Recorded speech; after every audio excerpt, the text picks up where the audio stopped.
Welcome back to Control. Today we're going to talk about pipes. Above us you can see pneumatic mail tubes with mail shooting through, and they use these tubes excessively, and I think that that's a good idea. Pipes are an extraordinarily versatile tool, and here it's pneumatic pipes, but this game is full of all sorts of pipes, and they're always used to help draw the tunnels correctly. So if you can use an unlimited number of pipes, you can add a lot of flow to your tunnels. You can disrupt the squareness or the repetitiveness simply by changing how the pipes move. Pipes are inherently round, and more than that, pipes often move in sinuous ways, curving and dropping and rising. These things really break up the repetitive squareness that you'd get if you were just using these square elements all the time. I really love pipes, and I think they are in great use in this area. We're going to see some spectacular pipe use later on. For now, however, I think we're going to have to fight some more dudes. We always seem to have to fight more dudes. Oh, look at this. So this area is super confusing. It's laid out very complexly because it's hard to realize that it's permeable. So this wall here, this entire section, is not actually a wall. It is just an open space. But since it reads like a wall to the mind's eye, it's very easy to get this confused and think that this is outside, if you understand what I mean. So it's very easy to get lost, and I know that the first time I was playing through this area, I had no idea what was going on and where I was. We actually need to go right through this door here, but it's easy to get completely turned around, and we'll talk about that when it happens. Locked. Let's go ahead Maybe and there's a grab key this. nearby.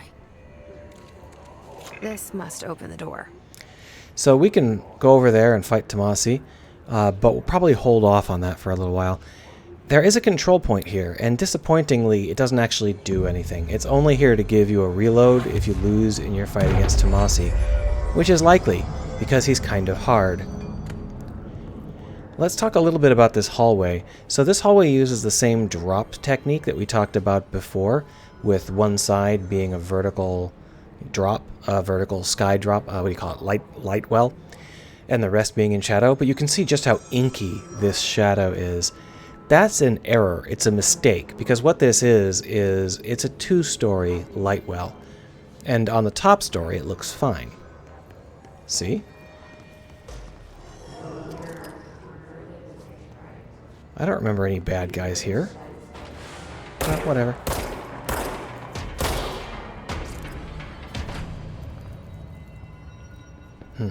Interesting. What? What's this? Didn't I just get this downstairs? Huh. I don't remember. I played this section too many times. I can't remember which way I did it. Anyway, the point here is this light well at the top actually looks fine. The shadows are not inky dark. It works similar to the ones we've seen before. But because only half of the light gets down to this lower layer, you don't get as much illumination, not as much bounce light. But your eye adaptation works off of the brightest common light, and so the walls, which are just as bright as always, cast the rest of it into shadow. And you can see if I do this, it looks fine. So it's really interesting to see the kinds of issues you might have if you're trying to set this sort of thing up. Ah, look, here's an adapted shelter. This shelter had people in it. They were drinking some whiskey and doing some cards. Got some radio stuff. And, as you can see, they decided they didn't like watching each other take a shit. So they put some stuff between them and the toilet. I'm going to go ahead and disrupt their card game with my magic hips. Boom. View the beauty of Z-fighting cards. Boom. Gotta knock them through the table. Boom. Fun stuff, right? Anyway, we are supposed to go fight Tomasi now, and that's what we're going to do.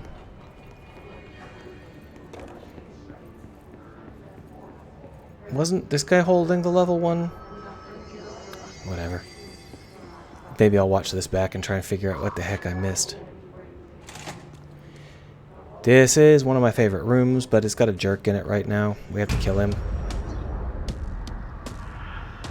I think that there is a way to fight this guy using throw, but it's much easier to just shoot him, so that's what we're going to do.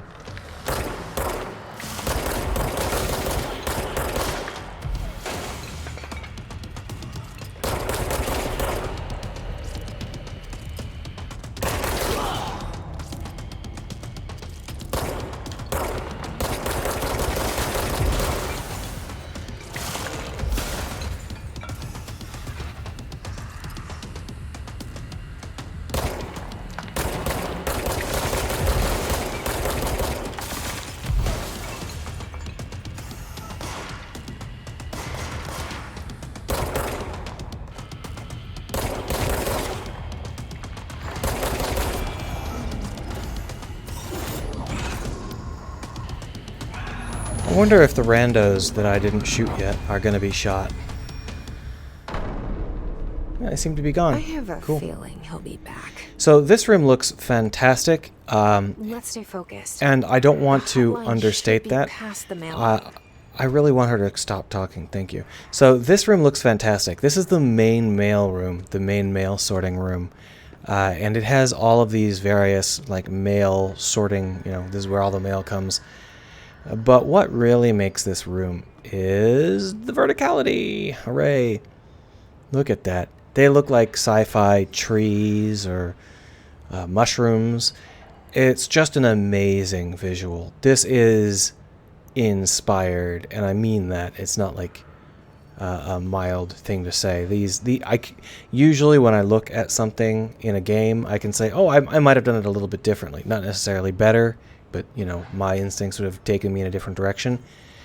This is one of the few times where I'm like, no, this is better, like just flat out better than I could even imagine. It's very good. And I really, really like it. I'm super impressed. Great stuff. This goes down. The others go up. This goes down. The down ones aren't quite as nice, but overall the effect is amazing. It's spectacular.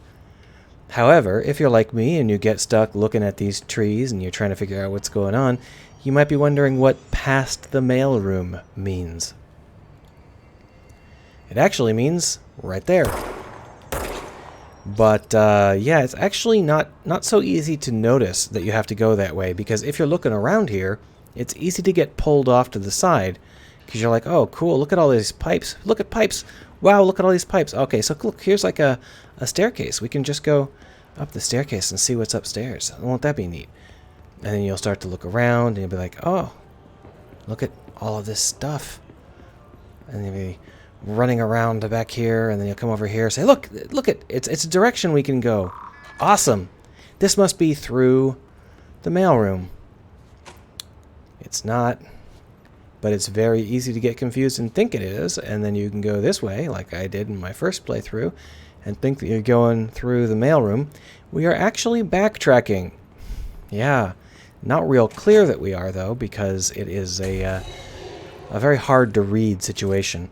Anyway, we're here in the internet room. The internet room is a really interesting room. We got some dudes to kill, and then we'll talk about it.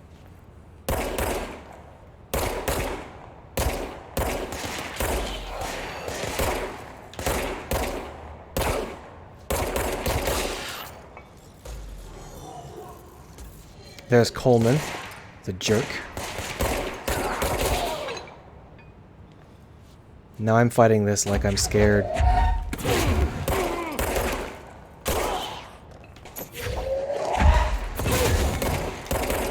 But I am, in fact, immortal, and it's easy to forget that. Where's Coleman? Are you Coleman? You can't be Coleman. No, you're just a dude. That's Coleman over there with the machine gun. Yeah, you see? I just died.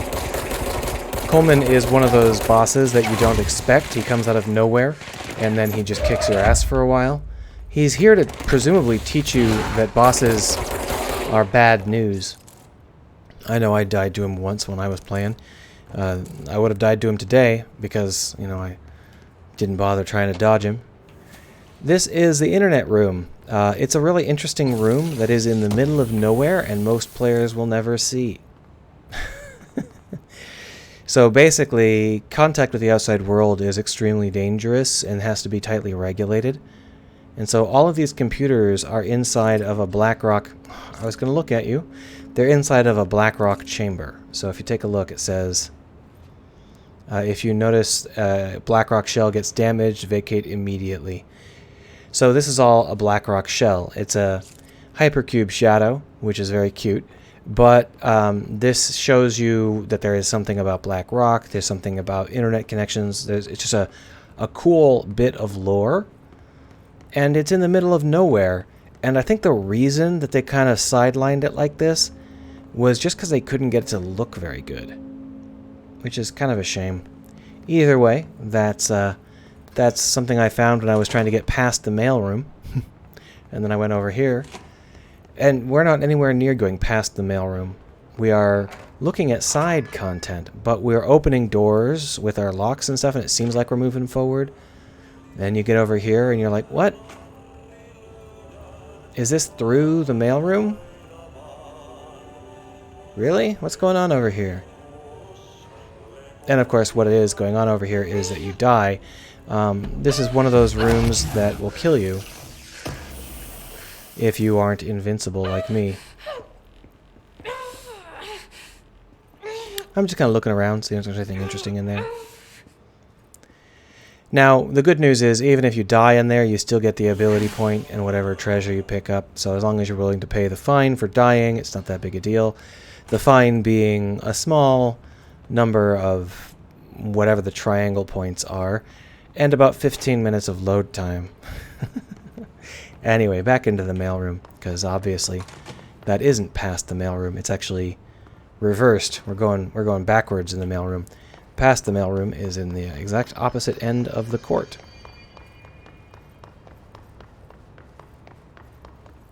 Just keep my eye open for loot that I might have missed. Here we are.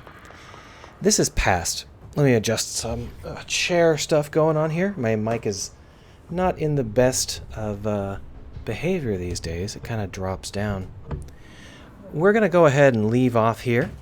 We'll go into the mailroom in the next episode. This is the mailroom. We'll go into the part past the mailroom in the next episode.